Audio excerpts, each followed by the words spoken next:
एक गांव था। उस गांव में दो किसान रहा करते थे। एक बहुत ही मेहनती था और दूसरा बहुत ही आलसी था। दोनों का काम में बहुत अंतर था। एक सुबह सुबह जाता और अपने खेतों में लग जाता, और दूसरा जब खेतों पे जाता था तो वह वहीं पे ही सो जाया करता था।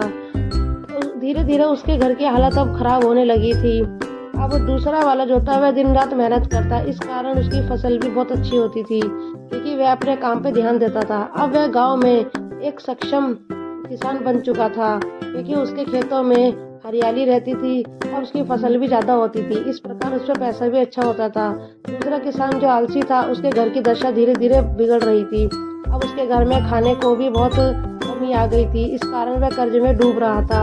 अब उसके खेत भी उपजाऊ नहीं हो रहे थे, क्योंकि जब तक तुम खेती नहीं करोगे तो धीरे धीरे जमीन भी खराब हो जाती है, बंजर हो जाती है। इसलिए उसकी अब उपजाऊ भी खत्म होती जा रही थी। तब वह अपने पड़ोसी किसान से कहता है कि तुम्हारे खेतों में इतनी हरियाली कैसी रहती है। वह कहता है कि भाई तुम भी मेहनत किया करो, अगर तुम जमीन को नहीं उपजाओगे तो जमीन की उर्वरकता खत्म हो जाती है, और तुम भी मेहनत करो, तुम भी एक दिन जरूर सफल होंगे।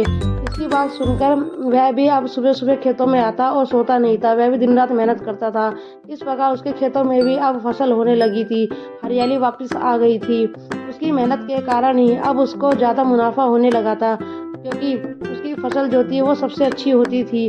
अब उसकी घर की स्थिति भी धीरे धीरे ठीक हो गई थी। इसलिए दोस्तों, हमें कभी भी मेहनत से हार नहीं माननी चाहिए।